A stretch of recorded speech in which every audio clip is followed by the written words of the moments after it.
शैलेंद्र भास्कर है कानपुर से। मैनू कौन पछाणे, बाबा बुल्ले शाह से। हादी मैनू सबक पढ़ाया, उत्थे होर ना आया जाया। मुतलिक ज़ात जमाल विखाया, वहदत पाया जोर नी। अर्थ, गुरु ने मुझे शिक्षा दी कि यह मार्ग ऐसा है कि वहाँ कोई अन्य आता या जाता नहीं है। गुरु ने मुझे निरपेक्ष सौंदर्य का दर्शन करवा दिया है और मैं उसी के रंग में ऐसी रंग गई हूँ कि अद्वैत जोर दिखाने लगा है। नमस्कार आचार्य जी। बुल्ले शाह जी ने अद्वैत को समझाया है। इस अद्वैत को अपने जीवन में कैसे देखूं? मेरी समस्या यह है कि मेरी आत्मा तो बहुत तड़पती है अपने को जानने के लिए और मन करता भी है कि सब छोड़कर निकल जाऊं। लेकिन जब से जन्म लिया है तब से माता पिता ने परवरिश की, पालन पोषण किया। यदि उन्हें ज़रूरत के समय सहारा न दिया जाए तो यह भी एक प्रकार से प्रभु के प्रति एक अकृतज्ञता होगी। ऐसी स्थिति में क्या कोई ऐसा भी मार्ग हो सकता है कि परिवार के साथ रहते हुए भी परमात्मा का बोध कर पाऊँ? धन्यवाद आचार्य जी।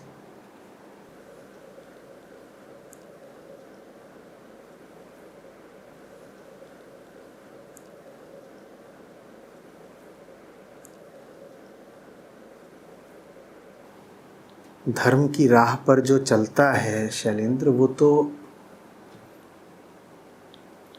सबको ही सहारा देता है।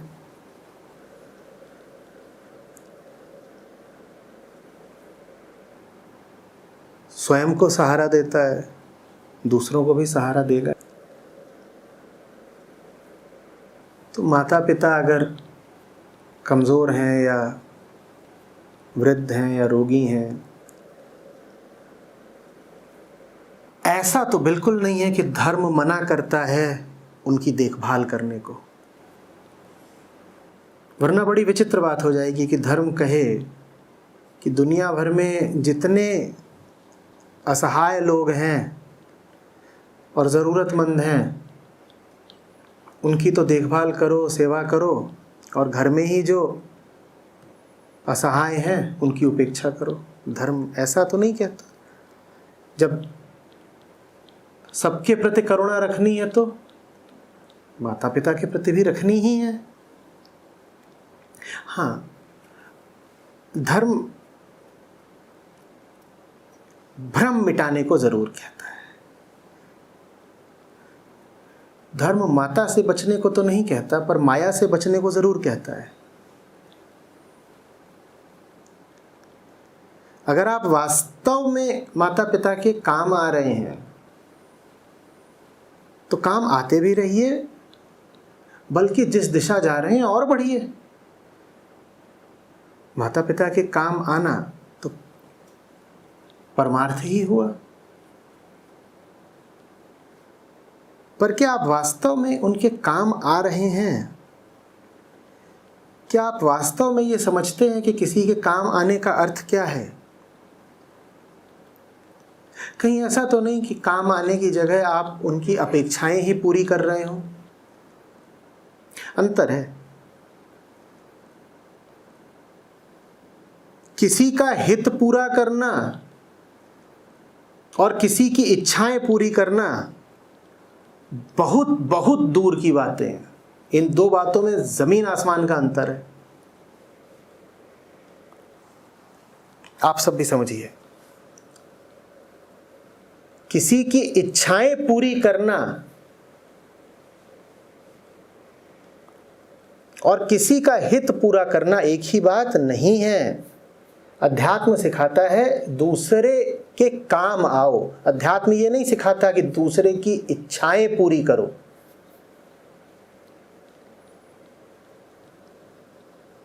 माँ बाप हो, पति हो, पत्नी हो, दोस्त हो, यार हो, समाज हो, उनकी इच्छाएं पूरी करना उनके हित की बात थोड़ी ही है।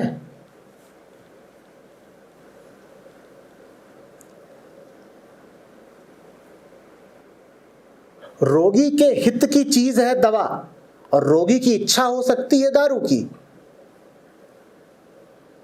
दवा और दारू में कुछ अंतर है या नहीं है? रोगी के हित में क्या है? दवा। और वो रोगी भी लीवर का ही हो सकता है। कैसे खराब किया लीवर? दारू पी पी करके ही खराब किया है। और वो अभी भी कह रहा है शराब लाओ, शराब लाओ। और तुम कहो देखो अध्यात्म कहता है दूसरों के काम आओ। ये बेचारा संकट का मारा गरीब अद्धा ही तो मांग रहा है। पूर्ण न दे पाए इसे, पूर्ण न दे पाए तो अद्धा तो दें। और अद्धा देने के बाद तुम बहुत खुश हो रहे हो कि आज समाज सेवा करी, किसी बेचारे गरीब शराबी का गला तर किया। हम में से अधिकांश लोग जब कहते हैं कि घर वालों के काम आना है तो वो इसी तरीके से काम आना चाहते हैं कि रोगी को दवा की जगह दारू दे आए। तुम दोस्त हो या दुश्मन?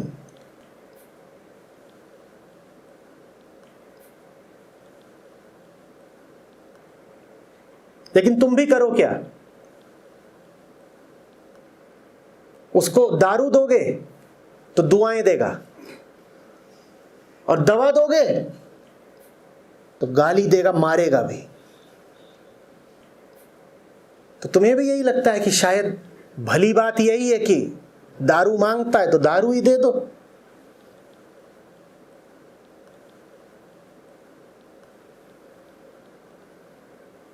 फिर अद्धा देना आसान है।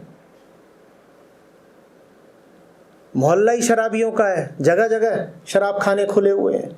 दवा जरा मेहनत की बात है, विवेक लगाना पड़ता है, दूर जाना पड़ता है, तय करना पड़ता है कि इसके मुनासिब, इसके अनुकूल क्या दवा बैठेगी। वो दवा लेके आनी पड़ती है, आग्रह कर करके, विरोध झेल झेल करके उस दवा को खिलाना पड़ता है। उतनी झंझट कौन उठाए? इसको नारंगी चाहिए,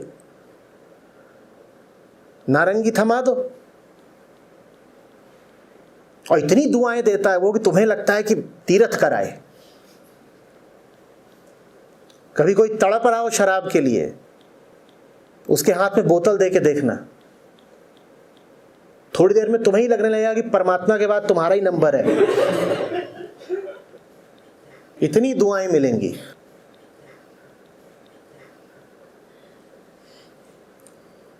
और किसी मजे हुए शराबी की बोतल छीन के देखना कि फिर क्या मिलता है।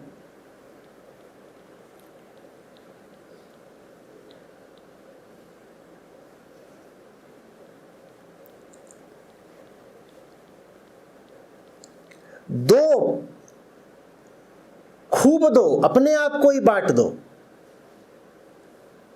पर थोड़ा विवेक तो रखो कि किसको क्या दे रहे हो।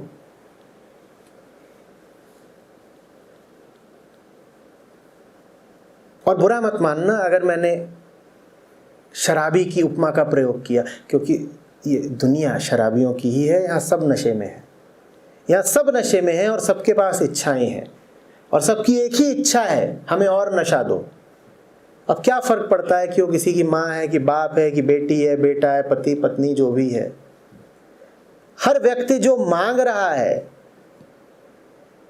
वो उसके लिए विष समान है। क्या तुम उसे वही देना चाहते हो जो वो मांग रहा है, या तुम उसे वो देना चाहते हो जो वास्तव में उसके हित की चीज है?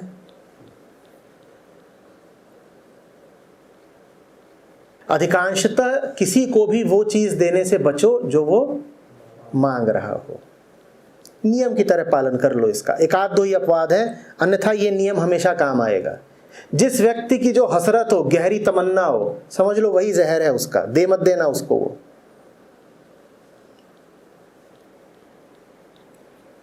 अपने जीवन को ही देख लो ना, बड़ी गहराई से,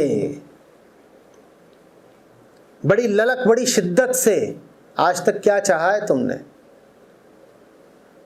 जहर ही चाहा है ना।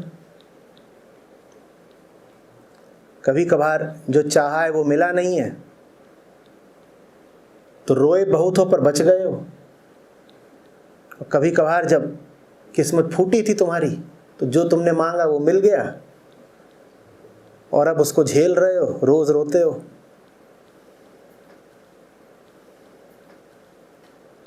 जिसका भला करना है उसकी इच्छा पूर्ति से बाज आओ। अब बात आते ही है इस पर कि इच्छा नहीं पूरी करनी है तो फिर देना क्या है, हित कहाँ है? सबका हित शैलेंद्र एक ही है, अपना हित देखो, और जहां तुम्हारा हित है वहां सबका हित है। हित सबके अलग अलग नहीं होते। मूलतः जो तुम्हें चाहिए वही सबको चाहिए, सब एक हैं। लिखा है ना तुमने, मन करता है सब छोड़कर निकल जाऊं, लिखा है आत्मा तो बहुत तड़पती है अपने आप को जानने के लिए। तुम्हारे ही शब्द हैं, उद्धृत कर रहा हूं। तो यही है हम, तड़पती हुई बेचैन चेतना है हम। सबके संदर्भ अलग है, सबके रूप रंग नाम अलग हैं, सबके परिवेश और परिदृश्य अलग हैं, लेकिन मूलतः सबकी तड़प और बेचैनी एक ही है। तो हित भी फिर सबका एक ही है क्या? उस तड़प को शांत किया जाए। शराबी को शराब थोड़ी ही चाहिए, शराबी को मुक्ति चाहिए। शराबी को मुक्ति मिलती नहीं तो बोतल पकड़ लेता है।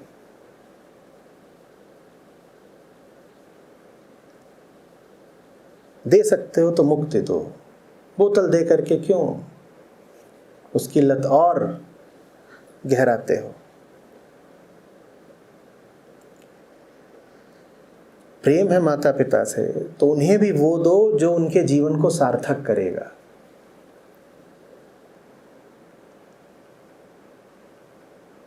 जो चीजें समय की मांग है, संयोग की मांग है, वो देते चलो, रुपया पैसा इत्यादि, ठीक है दे दो। धर्म नहीं मना कर रहा कि माँ बाप की आर्थिक सहायता नहीं की जानी चाहिए। आर्थिक सहायता की अगर आवश्यकता है कर दो, पर आर्थिक सहायता भर से तुम्हारी जिम्मेदारी नहीं पूरी हो जाती। प्रेम है यदि वाकई तो जिम्मेदारी बहुत दूर तक जाती है। वो जिम्मेदारी लेकिन तब समझोगे और तब पूरी करोगे जब अपने प्रति अपनी जिम्मेदारी निभाई हो। इस बात से तुम्हारे प्रश्न के दूसरे हिस्से पर आते हैं, जहां पूछ रहे हो कि कैसे घर पर ही रहते हुए, परिवार समाज में रहते हुए ही परमात्मा की ओर आगे बढ़ो। ये दोनों विरोधी बातें हैं ही नहीं।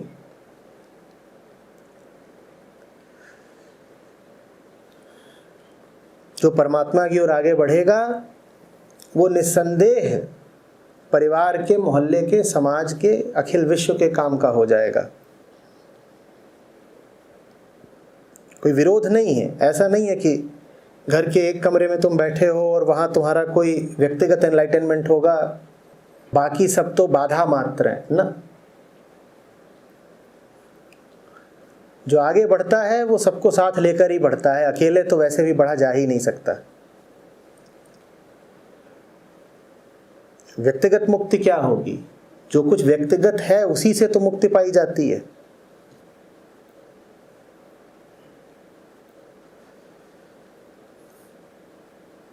अपने लिए जानो क्या पाने योग्य है, और अगर कोई ऊंची चीज है जो पाने योग्य है तो क्या उसे अकेले ही गप कर जाओगे? जिनसे प्यार है उनमें बांटोगे कि नहीं बांटोगे? तो यतेंद्र जी इसीलिए तो अब शिमला या धर्मशाला लेके आएंगे। मीठी चीज मिली, अकेले थोड़ी गप करेंगे। जिनसे प्रेम है उनमें बांटेंगे ना।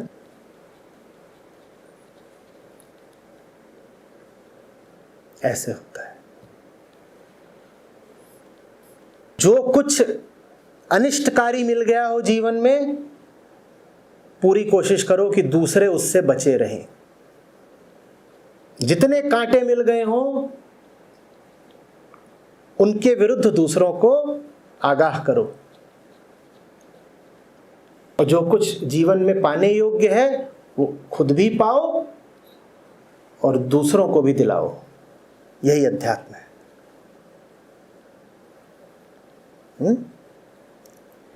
आचार्य जी, जैसे ये स्पिरिचुअलिटी है, ये कंटिन्यूस प्रोसेस है। ऐसे नहीं है कि यहाँ पे एक सेशन कर लिया या एक वीडियो देख ली और हमारी सारी प्रॉब्लम्स का सल्यूशन मिल जाएगा। सो मेरे साथ कितनी बारी ऐसे होता है कि जैसे अभी हम यहाँ पे बैठे हैं, एक स्पेसिफिक एनवायरनमेंट में है, तो माइंड उस तरीके से वर्क कर रहा है। या फिर जैसे मैं कितनी बारी घर में अकेली हूँ या अपनी कैब में अकेली हूँ, मतलब तो मेरा जो दिमाग है वो थोड़ा उस तरीके से काम करता है। मतलब मुझे लगता है कि हाँ, क्या सही है क्या गलत है। लेकिन जैसे मैं किसी और माहौल में जाती हूँ, जैसे अपने ऑफिस में भी हूँ, तो वहाँ पे बहुत डिफरेंट तरीके के लोग होते हैं। सो समटाइम्स मुझे ऐसे फील होता है कि जो भी मैं यहाँ पे सीख रही हूँ, जो भी मतलब एक प्रोसेस में जो हूँ, वो प्रोसेस कहीं ना कहीं फिर वहाँ पे वो मतलब वो हो जाता है कि ख़त्म सा हो जाता है। एक तरीके से मैं इन्फ्लुएंस हो जाती हूँ। मैंने ये चीज़ कितनी बारी अपने अंदर फील करी है कि मैं फिर कहीं ना कहीं वैसी सी बनने लग जाती हूँ, और ना तो पूरी तरह इस तरफ रहती हूँ और ना ही पूरी तरह उस तरफ रहती हूँ, बीच में कहीं फंसी रहती हूँ। तो वो भी एक बहुत ही बेकार अपनी सिचुएशन लगती है कि ये क्या है, ना तो पूरी तरफ उस तरफ हो, ना पूरी तरह आप इस तरफ हो, तो आप बीच में कहीं फंसे हुए हो। सो आई मीन उसको कैसे हम ठीक करें, क्योंकि ये है अब। बुरी लगती है वो हालत। हाँ, वो हालत बुरी लगती है, बुरी लगती है। तो हट जाओ उस हालत से। बुरी जगह क्यों फंसे हो? खुद ही कह रहे हो कि वैसे होना बुरा लगता है और खुद ही वैसे रहते हो, तो अब इसमें मैं क्या करूं? मैं इतना तो बता सकता हूं कि गौर से देखो क्या अच्छा क्या बुरा। पर जब वो मुकाम आ जाए कि तुम कहो कि मैंने देख लिया क्या अच्छा क्या बुरा, उसके बाद भी मैं वहीं बैठी हूं जहां बुरा, तो अब मैं क्या करूं? उसके बाद तो बात तुम्हारी तड़प की है, तुम्हारे संकल्प की है।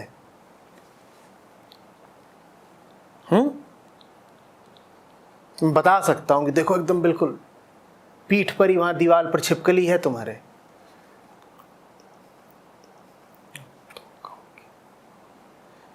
छिपकली यार है हमारी, तो ये तुम्हारी मर्जी।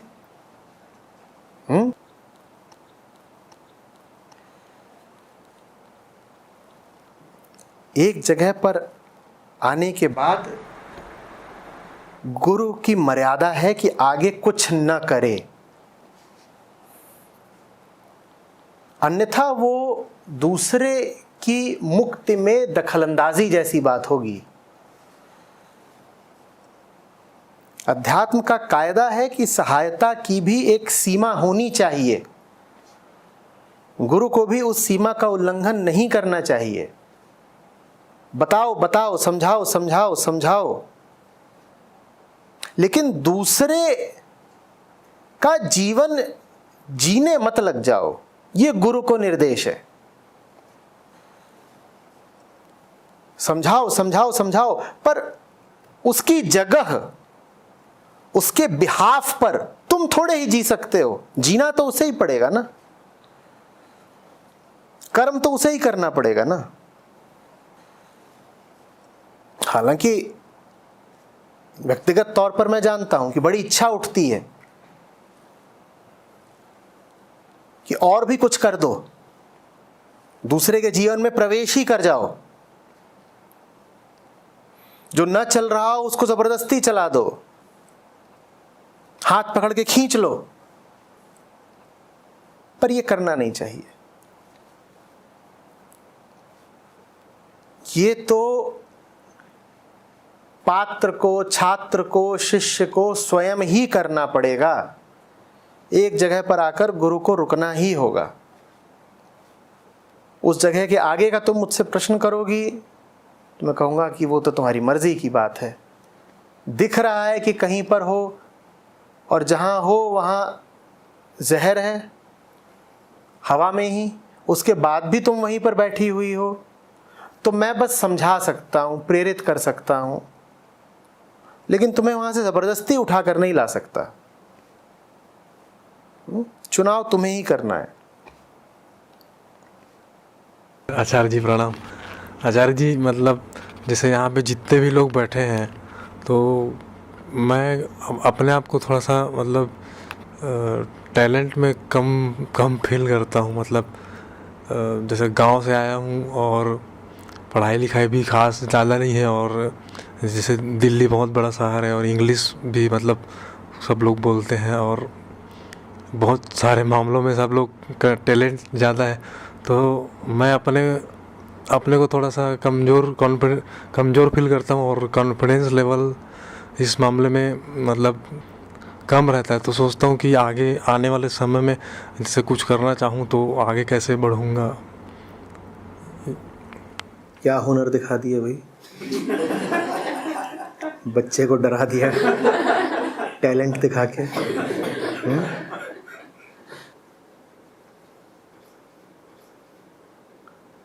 बेटा तुम ये बात अपने मुंह से नहीं बोलते तो किसी को लगने नहीं वाली थी। कोई यहाँ नहीं है जो तुम्हारे व्यक्तित्व से या बातों से ये सोचे समझे कि तुम गांव से आए हो या तुम में किसी तरह की कमी है या कुछ है। पहली बात तो गांव से आना कमी कैसे हो गई? पीछे अगर चलोगे तो हम सभी गांव से आए हैं। एक समय पर शहर तो हुआ ही नहीं करते थे, गांव ही थे। उससे पहले जंगल थे, तो हम सब पेड़ों से उतरे हैं। तो इसमें कमी क्या हो गई? तो समय समय की बात है, कोई कभी कहीं कोई कहीं। दूसरे, यहाँ जिस उद्देश्य के लिए आए हो उस उद्देश्य के लिए जो पात्रता चाहिए वो तुम में है ही, वो तुम्हारे यहाँ आने से ही सिद्ध हो गई। बैठे हो, बात कर पा रहे हो, यहाँ सम्मिलित होने के लिए और कौन सा टैलेंट चाहिए? अब तुम खुद ही घोषणा कर दो कि मुझ में कोई कमी है तो अलग बात है, फिर सब पूछ लेंगे क्या कमी है बता दो। नहीं तो कोई कमी नहीं है, कोई कमी नहीं है। अंग्रेज़ी वगैरह ठीक है, व्यवहारिक रूप से उपयोगी बातें हैं, लेकिन जब जीवन के पूरे कैनवास को देखो तो उसमें अंग्रेज़ी में नहीं लिखा होता।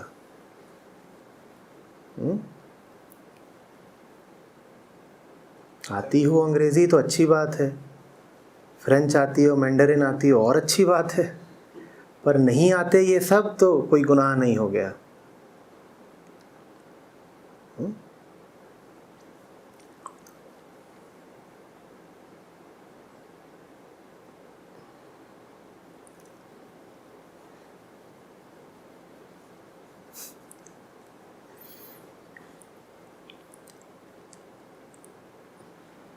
स्किल, कौशल सीखना बड़ी बात नहीं होती है। 6 महीना, साल, 2 साल सीखा जा सकता है। असली चीज़ कुछ और होती है। वो हो जीवन में तो जीने का मज़ा है, वो नहीं है और बहुत स्किल्ड हो, टैलेंटेड हो, क्या फ़र्क पड़ता है?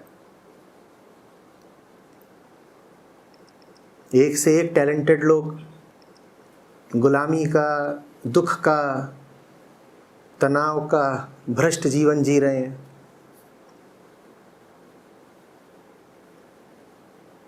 क्या करोगे तुम प्रतिभा का?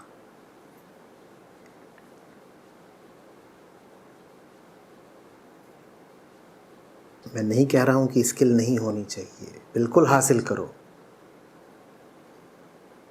इस समय में जो कुछ ज्ञान चाहिए, मूल कौशल चाहिए जीविका वगैरह चलाने के लिए, वो हासिल कर लो, पर वो दूसरे नंबर की चीज़ है। उसको दूसरे नंबर का ही महत्व देते हैं।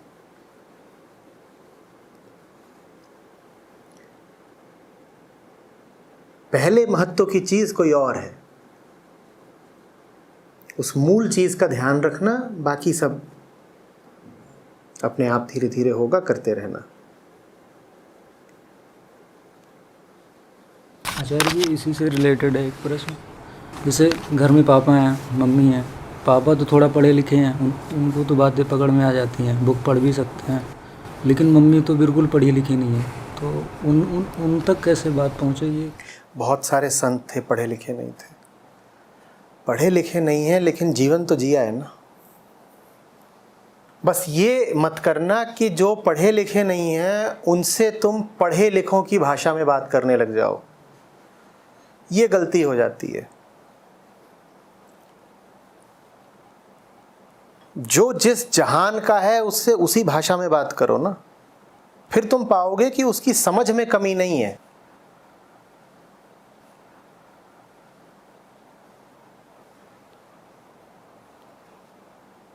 पर तुम देसी आदमी से